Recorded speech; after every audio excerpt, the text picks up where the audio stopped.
Good afternoon and welcome. It's another time out on the program, The Buzz, your social media program on television. You know, on the program, we keep you abreast of news and issues trending on social media. And not just that, we bring it to the table and our analysts, they try to do justice to the topic. Today is Thursday, and usually on Thursdays, we dwell more on lifestyle stories.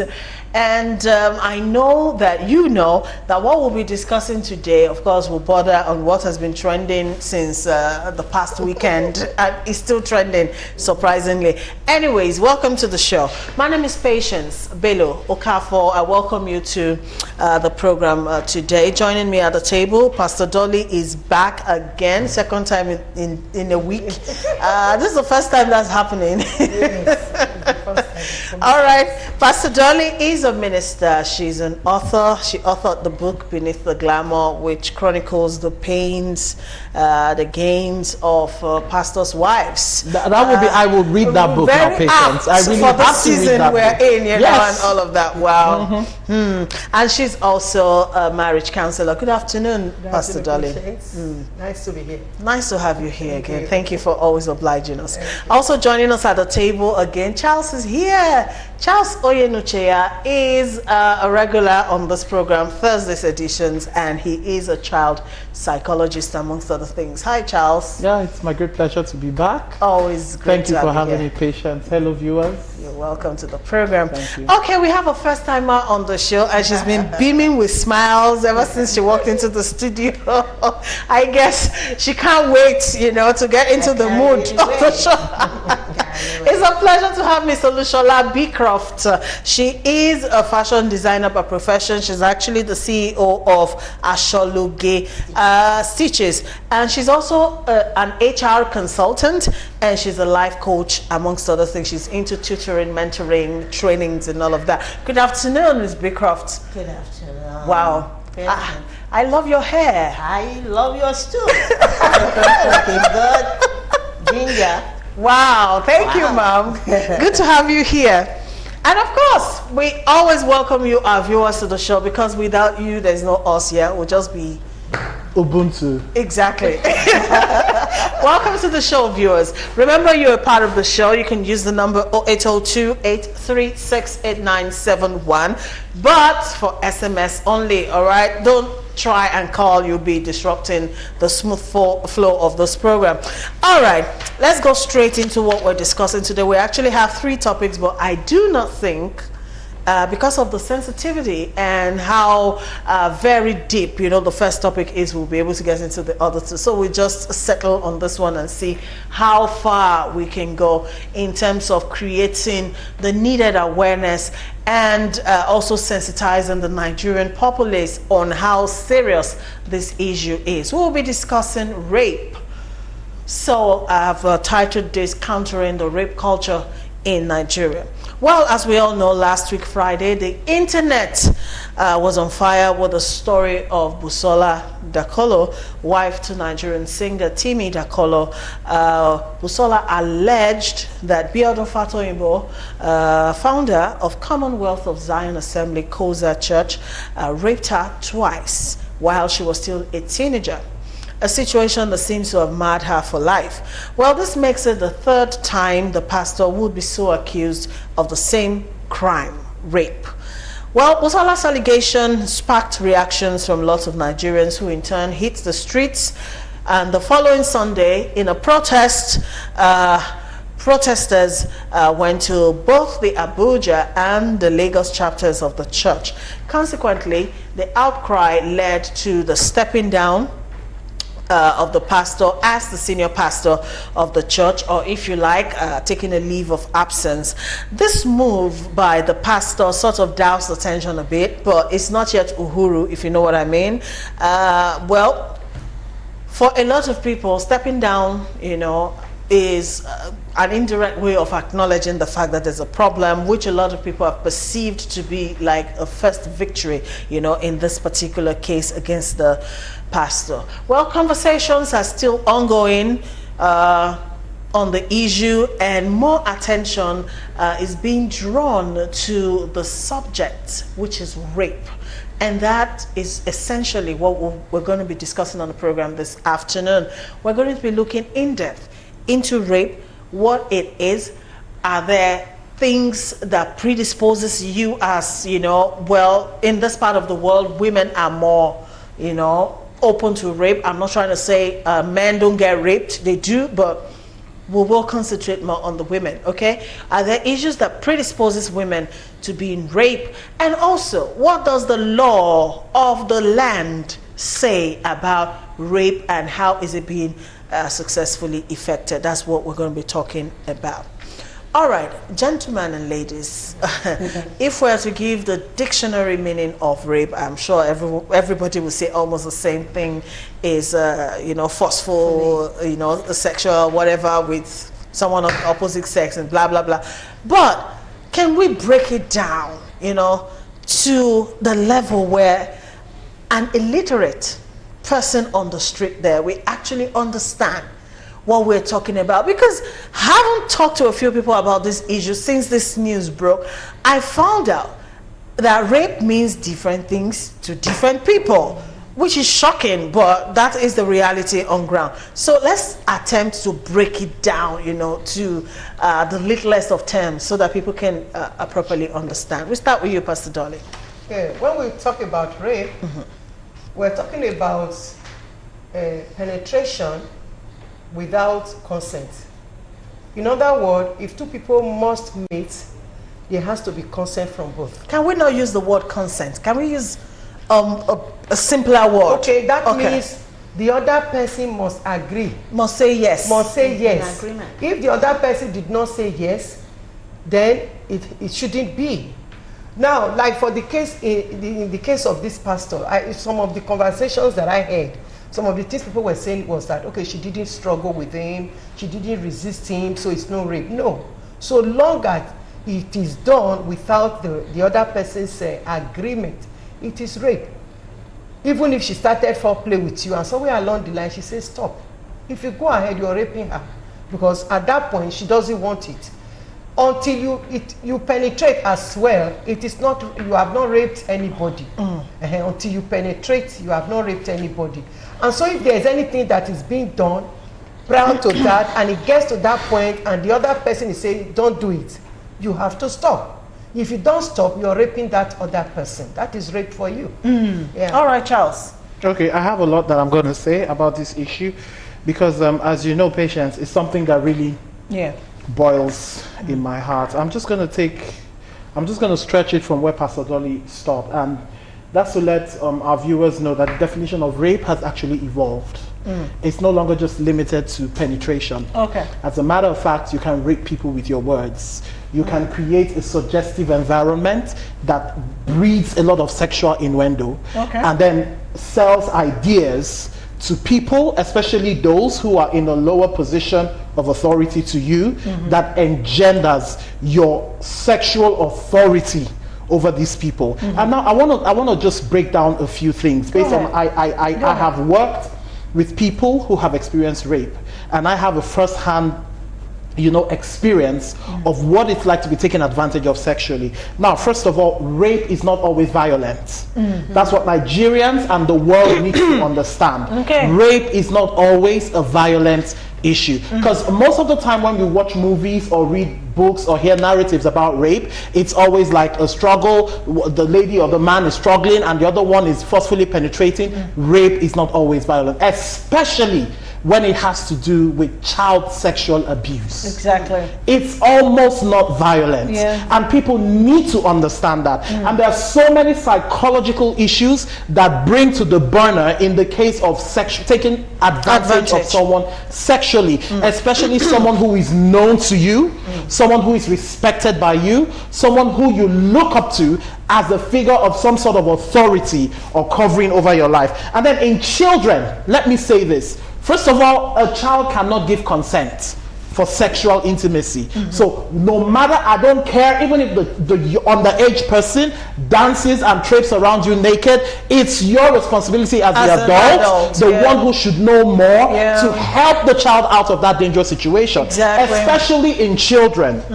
The immediate response to sexual encounter is number one, shock. And number two, withdrawal. And then you talk about quiet. It's a three-edged sword. The moment a child is taken advantage of sexually, whether it is violent or it is smooth, shock, withdrawal, and silence. And then let me inform Nigerians, let me inform people. There is something called the Stockholm Syndrome. Now, what exactly is that syndrome? And this comes into play, especially when you have some form of relationship to your abuser. There's a loyalty that automatically comes to play, and it's a reverse psychology. It actually is the evidence that your brain or your mindset has been taken control of by your abuser. You have some sort of loyalty to the abuser. And let me state also that one successful rape or child sexual abuse incident will lead to several. Especially if you have some form of relationship with the person. I heard so much. I don't want us to sensationalize this issue and limit it to Busola. But these are so many issues. It out there. Thank you for a lot of clarity, and information that you've brought to the table. I know this is your terrain and you're quite passionate. So I'm just going to let you cool off a bit. So let me go to Ms. Beecroft. Let's hear, your perspective on rape. My perspective of rape, like you said, it's something that's it may not really be violence. More so when you're talking about child, you see the father raping the daughter. It's something that the female is usually the loser. We put it that way because it is the female that will not be able to talk. The male we feel is enjoying life. Whereas the female is a lot of pain. That's when the male is the abuser. Or when the abuser is the male and the victim is the female. Yes, it's the female. And more so the child. Like you mentioned child. It's not easy for a child, mommy, daddy is doing this to me. It's something that you cannot talk. It's a lot of pain. You have to consider it inside you. You can't talk to the next, even the person you call your friend. That that man had just raped me, and we generally people have been living with this. It's just because maybe it's now the atmosphere that people are now trying to say, this is what is happening to me. But it's a lot of pain. It's not something that you can discuss freely. Because the stigma is on the female. The male, they care less. They believe they're enjoying themselves. And patience, in the case of a child being raped, there are so many things that goes on with the child. For instance, the person that is going to rape a child doesn't just come up one day to rape that child. He would have prepared that child. It's called grooming. He would have groomed that child for it. So that by the time the child is raped, this child doesn't even know that something bad has been done to her. The child feels, but that person has made the child to believe that what is being done to that child. They groom you to that point of complacency, sort of, I get that. Now, the fallout from this particular church rape scandal is that it has brought to the fore or has shown the harsh reality of being a woman in Nigeria today.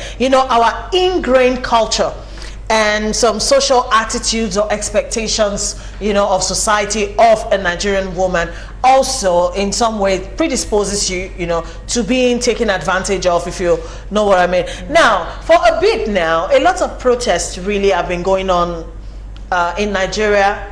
A lot of them by Nigerian women. I'll cite some examples. In May this year, of course, there were protests after mass arrests, were made by the police of women in clubs and bars at night for alleged, I use the word alleged, prostitution, because I know not only prostitutes go to clubs, not only prostitutes go to bars, but for alleged prostitution in Abuja. Also, the women when they protested, some of them were arrested, and after they were released, of course, we heard stories of how they were molested by supposed police officers who should be protecting them and all of that. That case, we still haven't seen the end of it. We have not, because the police promised an investigation into the matter. But then surprisingly, an assistant superintendent of police in an interview justified the mass arrest because women, according to him, are not supposed to be hanging around clubs, a matter that is still up for debate.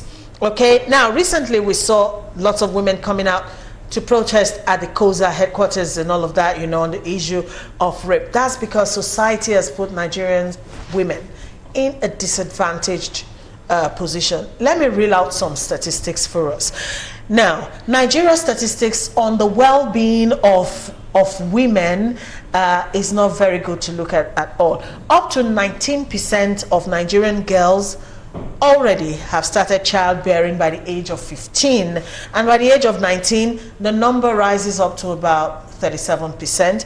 Now, Nigeria's adolescent fertility rate in Nigeria, you know what that means? Yes. Unwanted pregnancies, you know, teenage pregnancies, whatever. Okay, can I just say something? Let me finish, Charles. Okay. That's about 120 births per 1,000 women between the age of 15 to 19 years.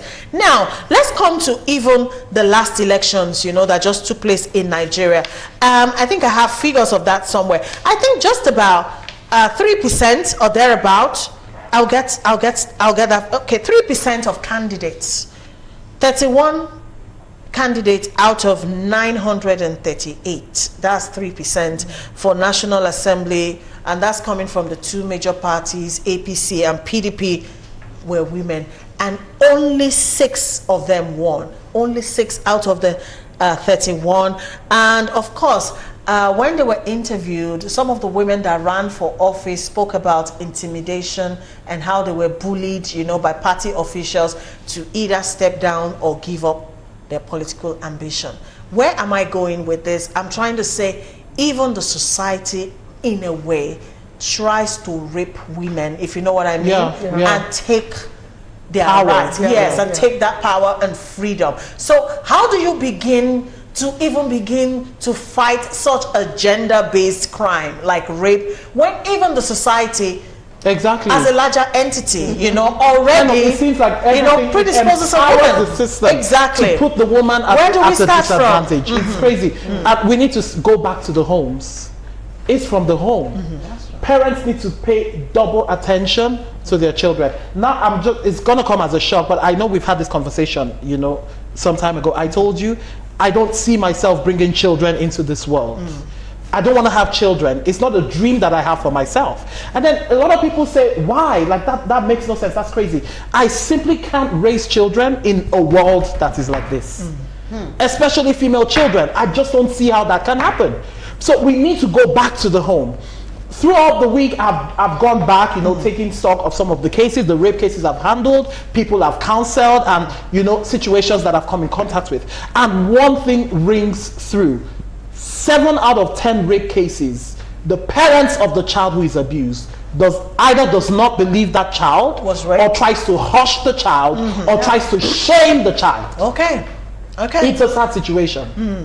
And then talking about like determining the veracity of the claims of someone who says they were raped. Now I need to let people know this is a standard globally. As a counselor, as a helper, as someone, you know, as a life coach, the moment anyone complains or raises an allegation of rape, you must automatically take sides with the victim. Okay. You must take sides with the victim until proven otherwise. Okay. And there are steps to take to prove otherwise. You can actually find out the veracity of the claims of a complainant without necessarily referring to that person as a liar. You can ask questions without questioning the claims of that person. Because what this does, if at the end of the day, the person is found out to be telling the truth, and you hush them, or you mess them up, or you put them in a position where they feel not believed, that's double tragedy. Okay, and a lot of people keep saying things like, oh, this story doesn't add up. Let me tell you something. The brain has what we call a coping mechanism, and selective amnesia is a way that the brain helps victims of rape to cope. Certain aspects of the incident will be wiped off the brain. Your brain will go blank, and sometimes your story may not correlate. You see, Nigerians are so ignorant. It's all right, Charles. I know we're going off curve, like they say. All right, Pastor Dolly, how do we even begin to correct because when you what the society has created? What is happening in the society, you went to the political scene, and I think majority of the problem we're having in this nation is from our political scene, political sector. Now the women, you can imagine the percentage of women that are allowed to contest or that are nominated, because from the nomination, that's where it comes from. Exactly. That are nominated by the political structures. Whatever. It's just like what we saw of the Senate, the senator, you know, somebody was like, these are the youth. I said yes, because this youth you saw was given to us by the same old people. Just don't even take me there, Pastor Dolly. Don't just take me there. Let's not go there. All right, Pastor Dolly. So at the end of the day, it still falls back to getting it right in the political terrain, because if we don't get it right then, the laws are made that will favor the pedophiles. Sorry to say. There you go. Don't be sorry. Yeah, because we see some of them marrying 13 years old girl. Some of them in the Senate. Yes. So if we see things, 17 years old girl from the Senate. So if we see things like that, for me, that is an abuse of power. That is rape, as far as I'm concerned. Because you are taking advantage of the poverty of this girl, of the family of this girl,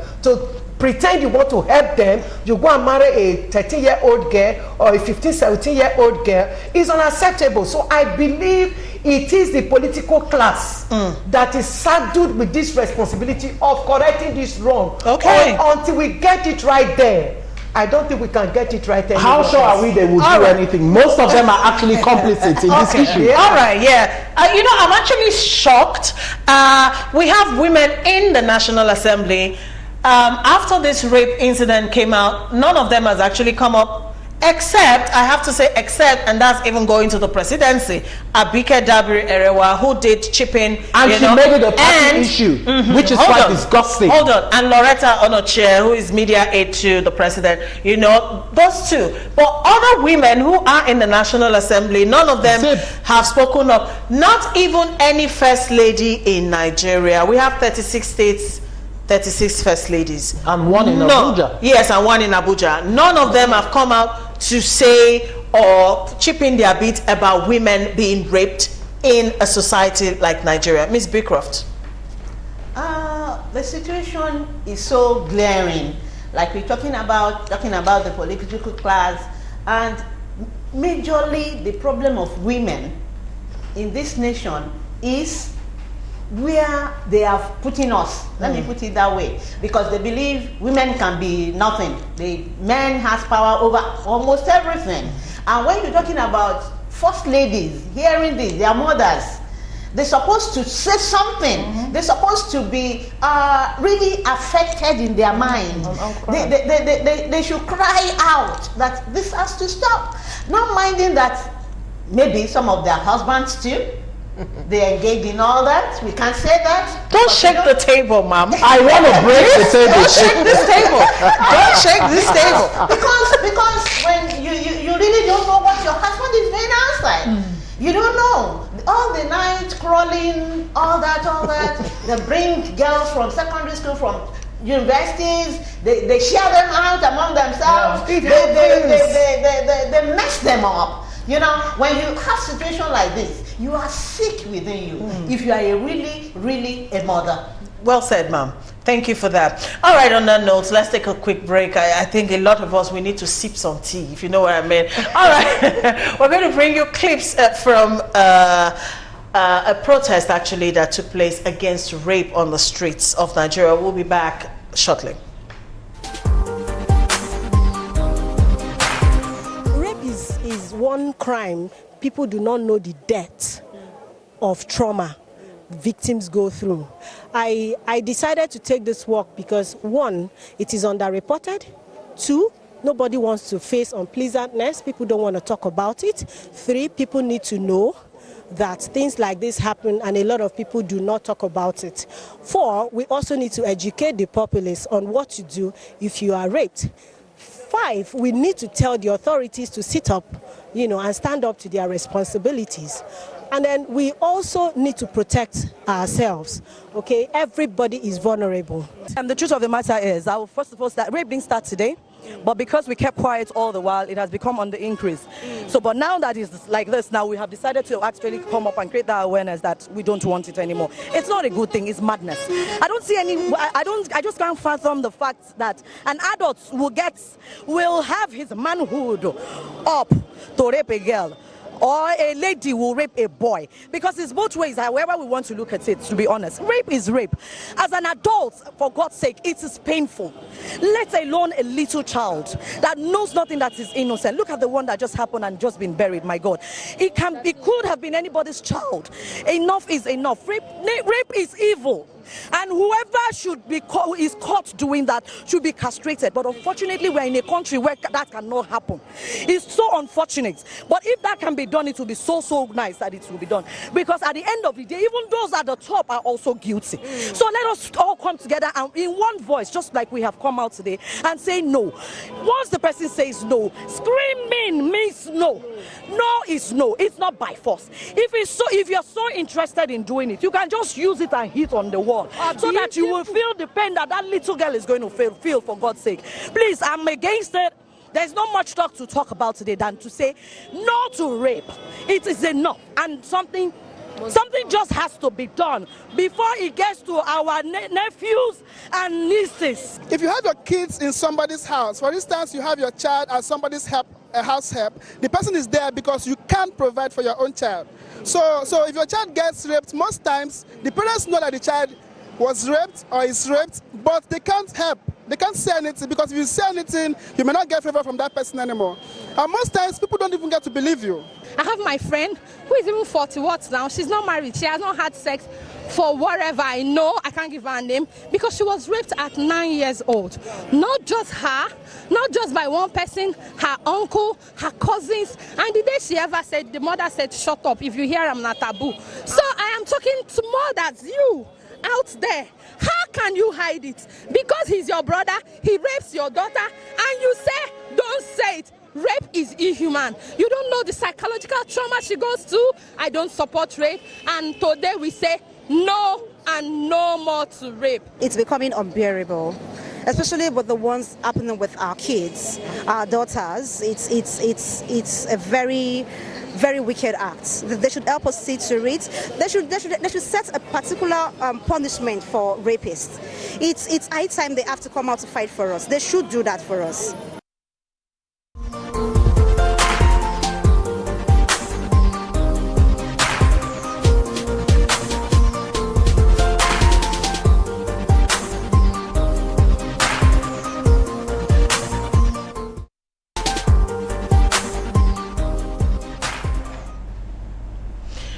Welcome back.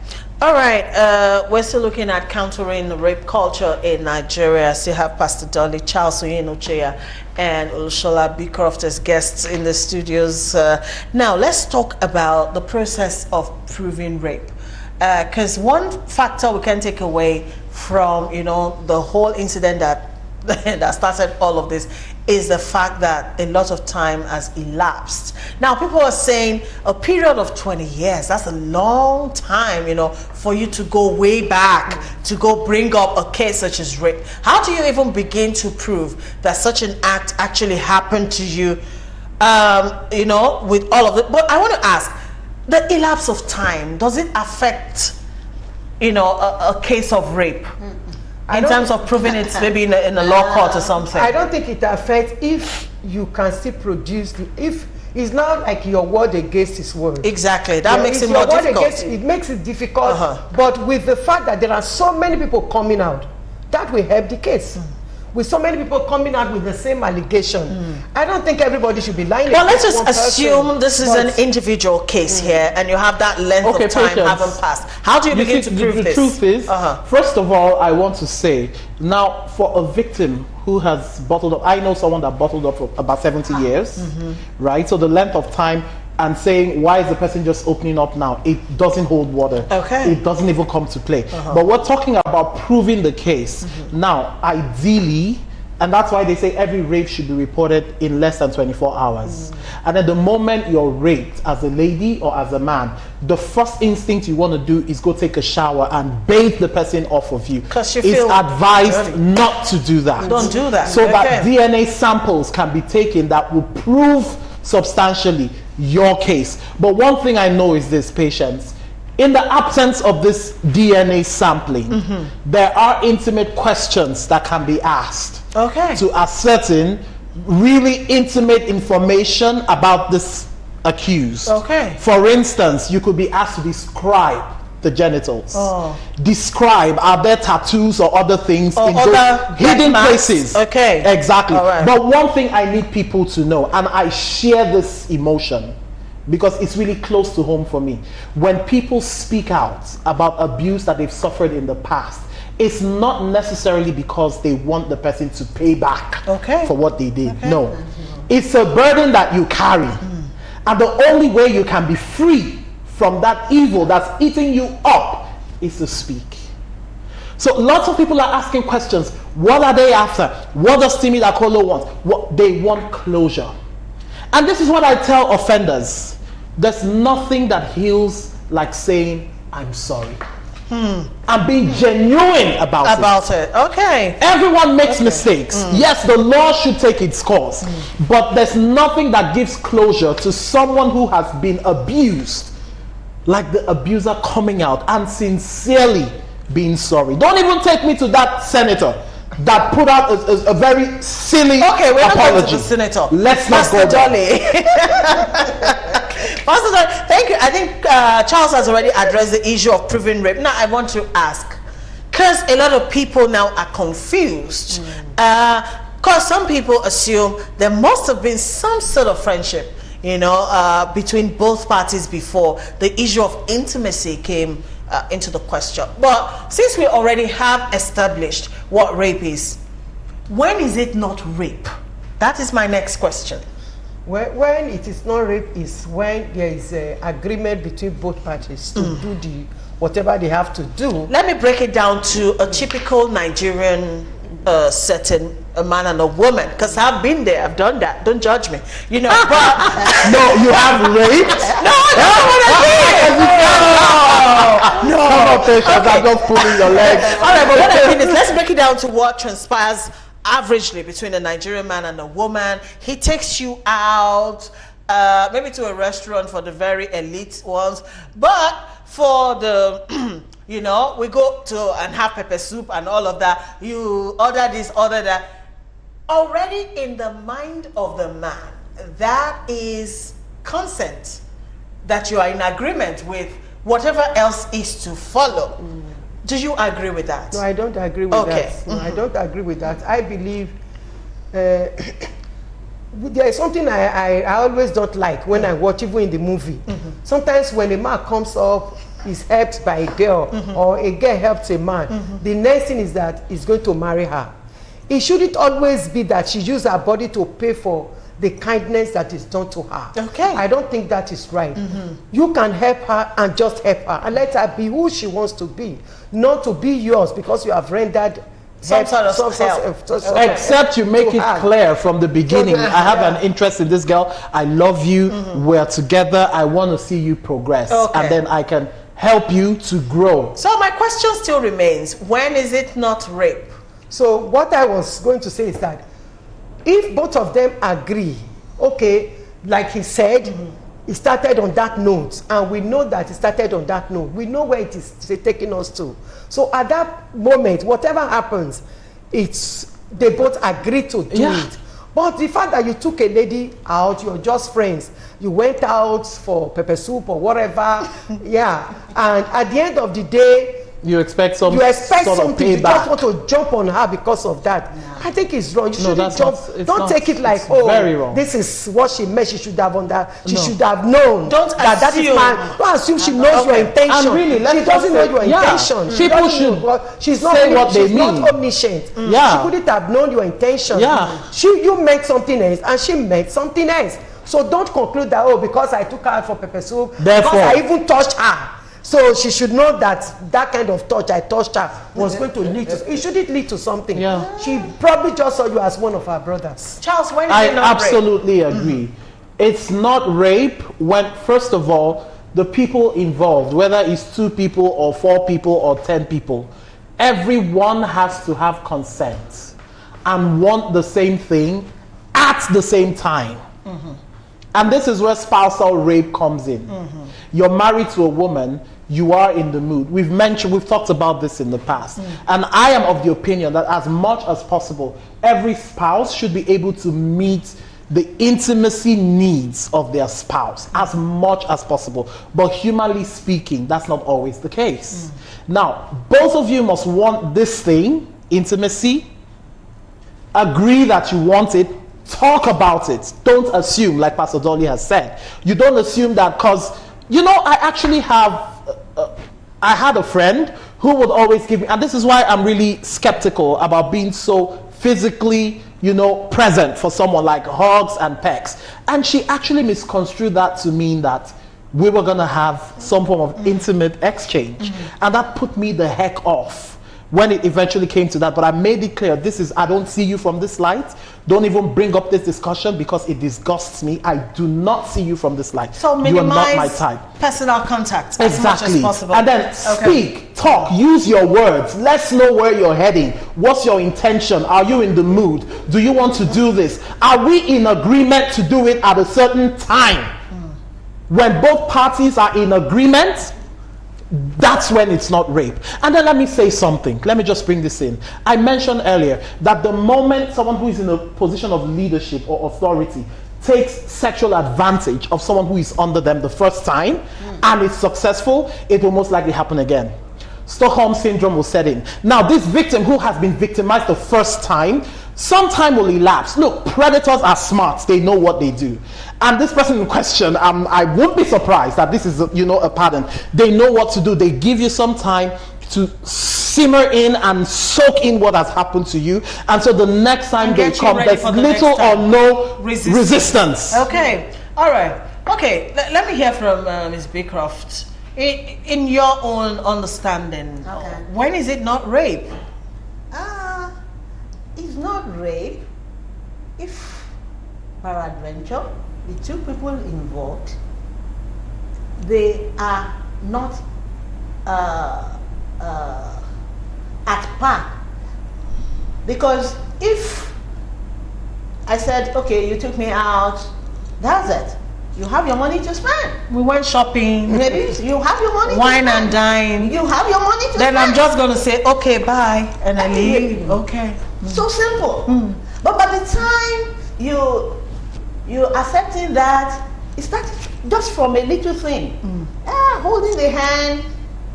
We are all human beings and we have blood flowing in our vein.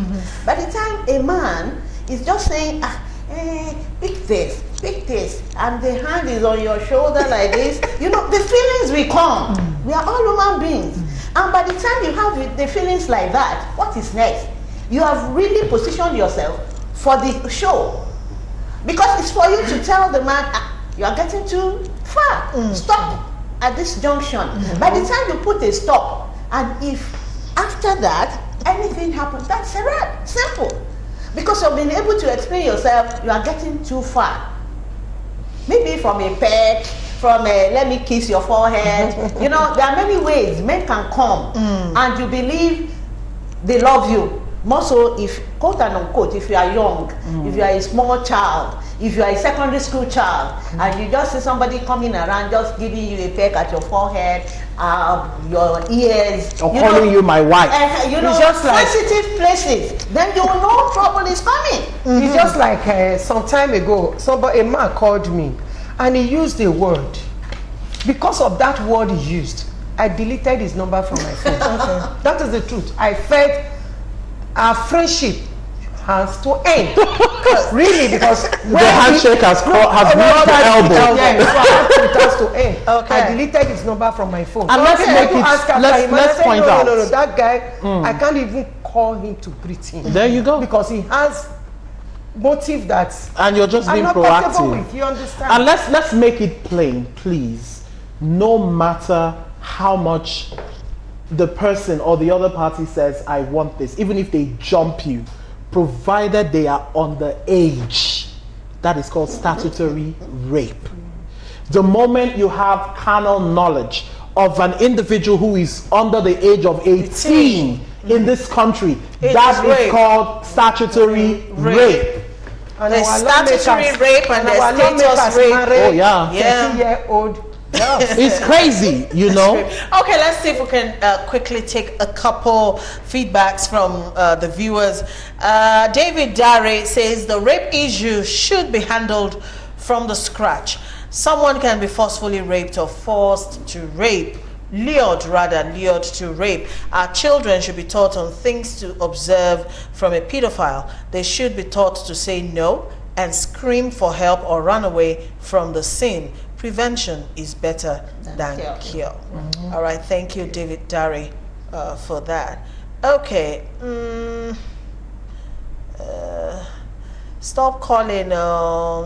Hello, good afternoon. In my own case, rapists should be killed on the spot because they cause... No, there are countries that have that law. A lifelong pain in that child's life. Yes, there are countries that do that. Okay. Must both parties verbally say yes before penetration? What if there's no resistance whatsoever and both parties smoothly going with the flow? Can that be tagged rape?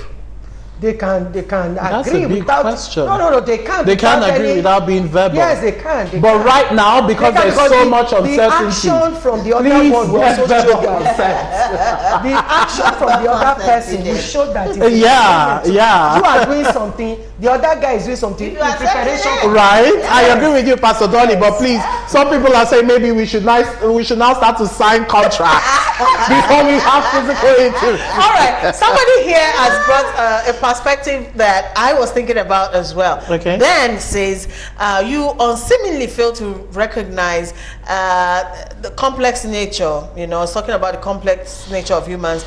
Time and time again, moods change, and no becomes yes, and yes becomes otherwise. You know, for instance, your husband say, how far? I'm not in the mood. Sometimes I'm not in the mood can actually become you are in the mood. Does that count?